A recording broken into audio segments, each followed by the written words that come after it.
we'll continue with that theme. Neil's talked about injured players, but not injured coaches. So, what'd you do? How bad is it? Well, I got rolled up into a practice the other day, just a freak thing that happens on the sideline. Trying to make sure a kid didn't roll into some stuff behind us around the training room part, and tore my hamstring. I'll be down a couple weeks, but I'm still going to be out there, still going as part of it. Just like our guys, they got to fight through it. We do too. So give us a thought about your guys. I mean, you got old guys, you got young guys, and not a whole lot in between, seemingly, right? It's a fun group. It is a fun group, and what you said is 100% correct. We've got 3 seniors, and then KJ, and then all freshmen, and they are a fun group to coach. They're a fun group to be around. They're extremely talented. They work the right way. Like effort is never an issue with this group because of the leadership that we have. Alonzo and Sean and Scotty do a great job of pushing the group and understanding what our standards are and what we live by. And they work really, really hard, and they happen to be really good football players too. Now, those young guys got to grow up, and they will, but they've made tremendous strides, but they're going to be able to help us. Some of those younger guys, like Davis Mallinger, like named St. McLeod, what's their progression been like, and where do you see them fitting in, as we head toward week 1? The guys that you mentioned, and I'd throw in Caleb Coleman with that group because he's another incoming guy coming out of JUCO. The guys that you mentioned have to be contributors on special teams. Have to. Have no other option. They're too athletic. They're too fast. They're too strong.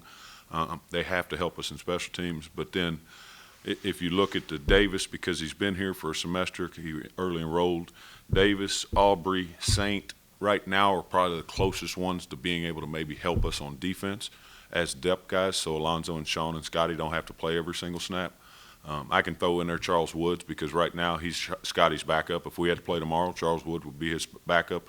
He's been an extremely bright spot both at corner and at the spear position for us. But those 3 right there, Caleb has to push along a little bit more. He needs to put on a little bit weight, but he's going to be a really, really good player for us, but we're just not going to force it because we don't have to because we have some depth there. But those 3 guys should be able to be serviceable to help us on defense, and they have to be able to help us on special teams. Of all those newer guys, who's the most advanced? Who's the most ready in your eyes? Ooh, that's a good question. Physically, Davis Mallinger is. Mentally, Aubrey Burks is. And Aubrey's close also physically. His is just he swims a little bit when it gets moving fast, but he's really talented. He's really smart. He can play multiple positions. He's the only one of the young guys that I'm making play 2 positions because he has the mental capacity to do it.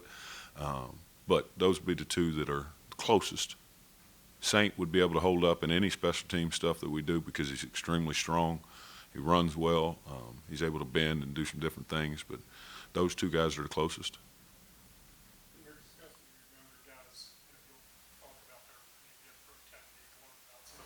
Things from scrimmage. How difficult is that on special teams? Is it the same level of complexity, same level of things they've got to master? It's not the same level, but there are specific techniques, obviously, for special teams. We're different here because we have a lot of universal language and techniques that we can use, especially in special teams. Like we talk every single day. My punt return team, which I'm the lead of there, I help with that team. Those backers that we use in that punt return team, the Scotty Youngs, the Bryce Wheatons, the Sean Ryans, all that is a kickoff return front line guy. So they're able to duel those things and be able to learn, okay, maybe they didn't get the reps in pride, what we call punt return. Well, they got it in kickoff return. Well, I can sub that guy in easily now to play pride because he knows how to do that technique. But when it comes to offense, defense, there's a little bit of carryover, but special teams is a little simpler than what it is offense, defense, that we can all imagine.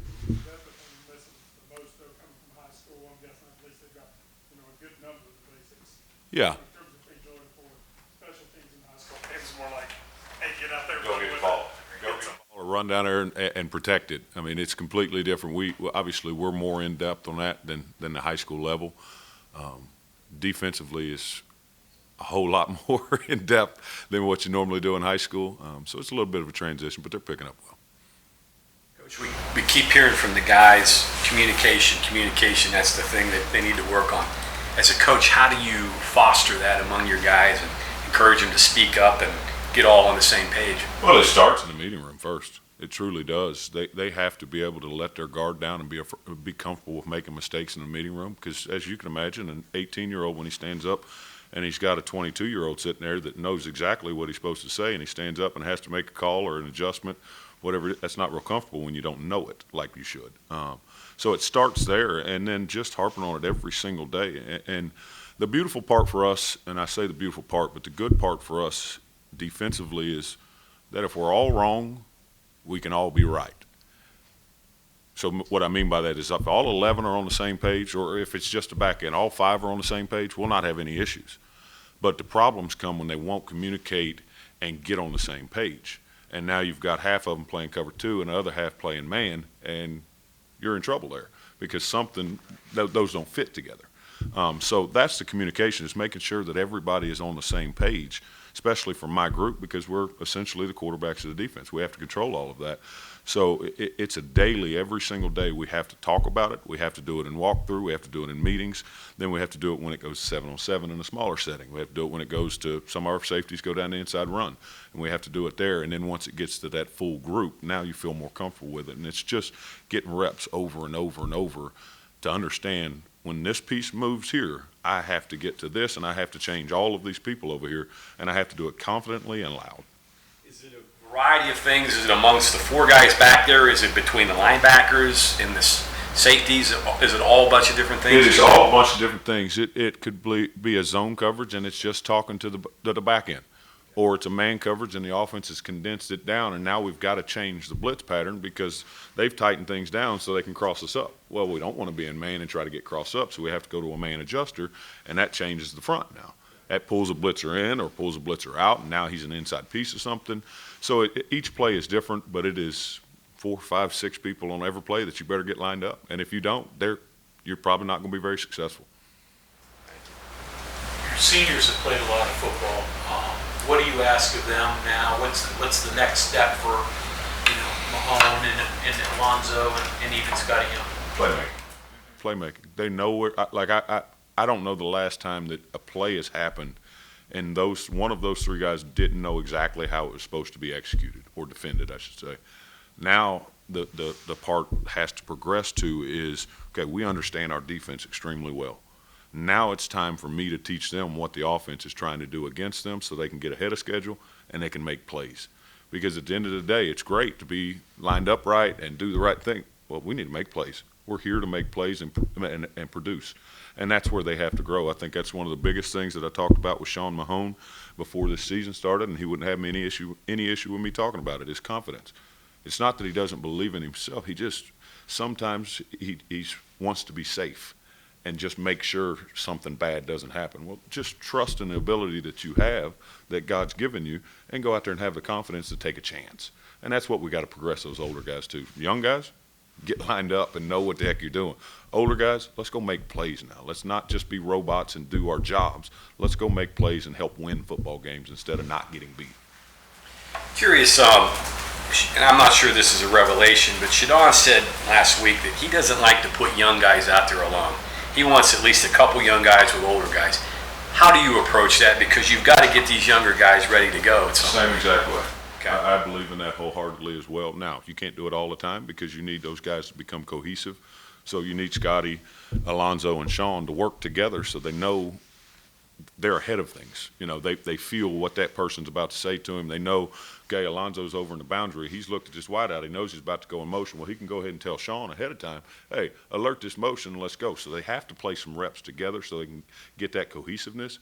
But I try to mix and match every single period, at least one set, to where a young guy goes with an older guy. And you would not imagine how much difference that is when Davis Mallinger goes with the 2s, he's slow. And we all know, I hope we all know Davis Mallinger is not slow. When he goes with the 2s, he's slow because this is slowing him down because he's not sure and he doesn't have that confident guy next to him to tell him exactly what he's got to do. But then when you put him up there with Alonzo Adai and Scotty Young, well, now they're telling him exactly what to do. He knows the techniques, but at times it takes too long getting out and it slows him down. Well, once he's told, now he can go play fast.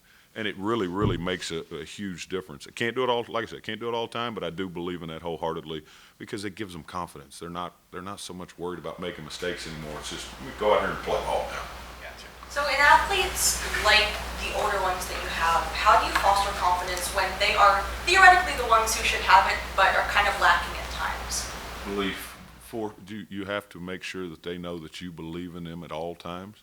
And when they know that you believe in them, they believe in themselves even more now. It's not a big issue with guys today that believe in themselves. They have a lot of that already, but they still have the insecurities and doubts that every human does. And it's my job as a coach, it's coach's job as a head coach to make sure that he instills that belief in all of them, and I instill that belief in all of them. And I think that we're to that point. And last year was a little tougher because they didn't really know me. You know, heck, I came in and was coaching outside backers at first. And then whatever happens, and I moved back to safeties, but it's been a whole pandemic, and I hadn't spent any time around them. Well, now they finally have gotten to know me, and we've built a trust, and we truly care about each other. Now it makes it easier for those guys to go out and have that confidence because they know I'm not just saying I believe in you. They know that I truly, truly do, and they can go out there and take chances and not worry about me being mad if they make a mistake or miss the play that they're trying to go do. So it's just you push belief into them at all times, and once they have that trust, they'll go out there and have that confidence. Obviously, Scotty can play spear. Yep. What do you like behind him, and who are some guys that are starting to emerge there? That spear position? Yes. Oh, Charles Woods is an awesome human being, first and foremost. But he is a great football player because he's extremely intelligent. And the young man is one of those kind of people that you can tell him one time exactly what you want him to do, and he can go out there and do it. He can make one adjustment. Something's happened. Hey, you need to do this the next time. And he can go out there and do it. He doesn't have to go to a meeting room and study it for 15, 20 minutes, whatever it may take. He can go out and immediately do that. He can play man coverage, obviously, because he's a corner.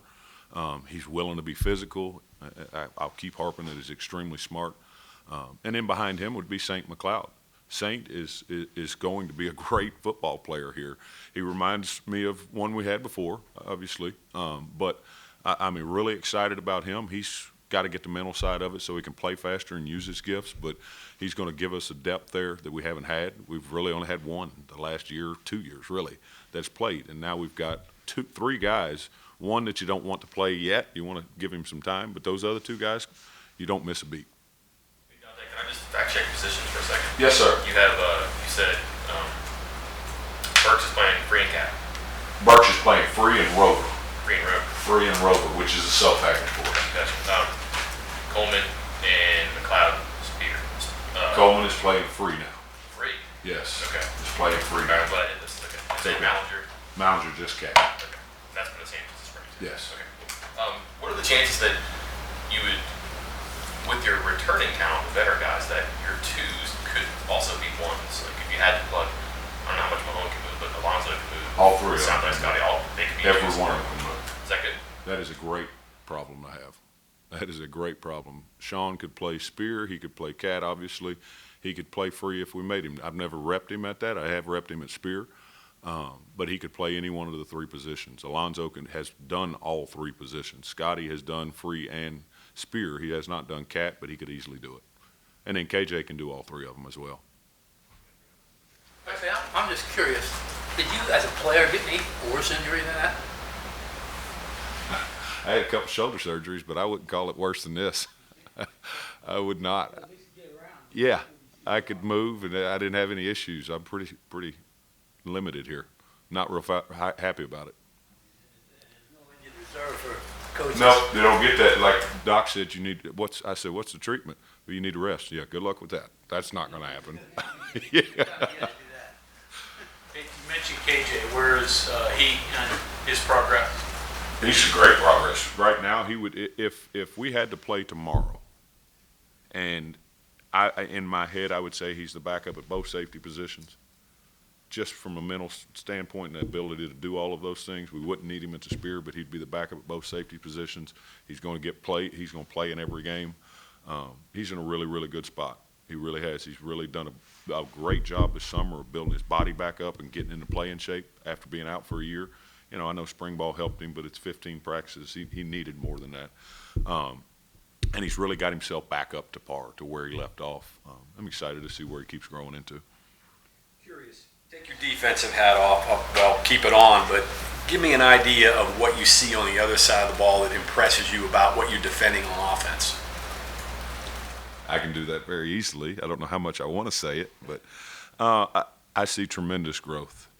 I mean, Jarrett Dagey is playing at an extremely high level. Like, I have to go in there, my guys every day, and hey, guys, you can't be mad about that. That is, like, he just made an unbelievable throw. You had great coverage, whatever it may be.